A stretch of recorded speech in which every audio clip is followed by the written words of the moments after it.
नमस्कार मित्रांनो, माझं नाव आहे अक्षरा भास्करराव देशमुख। मी इयत्ता 8वी मध्ये आहे। माझ्या शाळेचे नाव आहे जिल्हा परिषद माध्यमिक शाळा। मी हे पुस्तक ग्रंथालयामधून आणलेले आहे।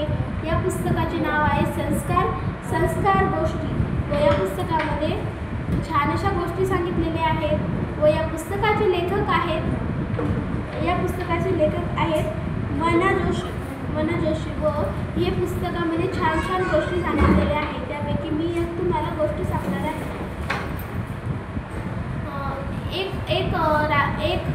एक राणी नावाची एक मुलगी होती। ती एके दिवशी सुट्टी होती तर तिला काही पक्ष्यांचे पंख खूपच आवडत होते। ती ते पंख गोळा करत रविवारी खूप सारे पंख गोळा केले होते। तेव्हा तिने आपल्या आई वडिलांची नजर चुकवून ती आपल्या पिंजऱ्याकडे गेली व तिथल्या एका पोपटच्या पिसाचे एक पंख काढले। तेव्हा त्या पोपटच्या जिथून पंख तुटला तिथून खूपच रक्त वाहत होते। हे बघून हे सर्व दृश्य राणीची आई बघत होती। तेव्हा राणी ते पंख घेऊन खूपच पळत।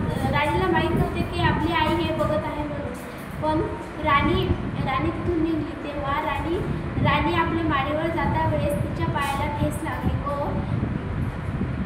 लागली व राणी रडू लागली। राणी रडत आपल्या आईकडे गेली। तेव्हा आईने तिच्याकडे नजरअंदाज केला, कारण राणीला काही कळेना। राणीला वाटले की रोज जवळ घेणारी माया लावणारी आपली आई आज आपल्याला दूर का करते, कारण याचं कारण तिने आपल्या आईला विचारले। तेव्हा राणीची आई तिला म्हणाली की तुम्हाला म्हणाली की तू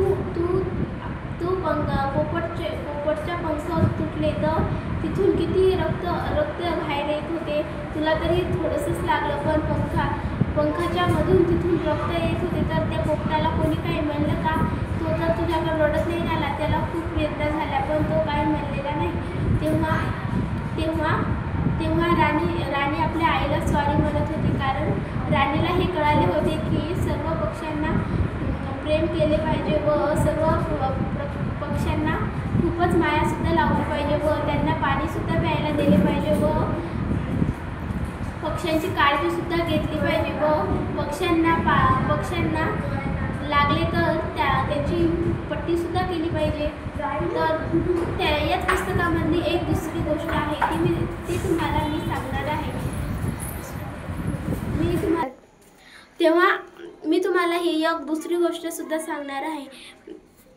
ते भोदूगिरी असतात ना, जे आपल्याला भुलवून काही सुद्धा नेतात व खोटे काही पण सांगतात, पण आपण त्यांच्यावर विश्वास ठेवतो। पण विश्वास ठेवला पाहिजे नाही, कारण हे जे भोदूगिरी असतात ते खूपच लालची असतात व ते आपल्याला लुटून सुद्धा नेतात। कारण ते काळी जादू वगैरे काहीही नसते। हे सर्व निसर्ग असते की ते लोक येतात आणि आपल्याला सांगतात की तुमच्यावर धोका आहे, असं आहे तसं आहे, पण आपण त्यांच्यावर विश्वास ठेवलेला पाहिजे नाही, कारण ते काही मनाने लावतात आणि त्यांच्यापैकी एक गोष्ट आपली खरी होते। मग आपण म्हणतो की हे तर खरंच आहे, पण हे काही खरं नसते। पण आपण सुद्धा त्यांच्यावर विश्वास सुद्धा ठेवला पाहिजे नाही, कारण ते लोक आपल्याला भुलवतात आणि नेतात, काही सुद्धा नेतात व आपल्याला सांगतात की तुमच्या मुलावर धोका आहे, तुमच्या मुलीवर धोका आहे, किंवा म्हणतात तुमचा ॲक्सिडेंट होते, असं काहीही सांगतात। मग आपण घाबरतो आणि आपण त्यांच्यावर विश्वास ठेवतो, पण त्यांच्यावर विश्वास ठेवला पाहिजे नाही, कारण ते भोंदूगिरी असतात, कारण ते भुलवून आपल्याला नेतात। त्यांना काम करायचे खूपच आळशी असतात, म्हणून ते आपल्याकडून लुटून माल वगैरे काही नेतात। ते दिवसा आपल्याला असे काही भुलवून नेतात, पण रात्री सुद्धा ते यायची शक्यता असते, कारण आपण त्यांना घरात घेतो व घरात बसवतो आणि ते मग आपलं सर्व घर बघून जातात आणि रात्री येऊ शकतात। आपण त्यांच्यावर विश्वास ठेवू नये, कारण ते आपल्याला बुजवतात. आपल्याला म्हणतात की याच्यामध्ये हे टाका, मग आम्हाला हे द्या, मग आम्ही तुम्हाला याच्यावरचे फळ सांगू, पण त्यांचं काही ऐकू नका. धन्यवाद.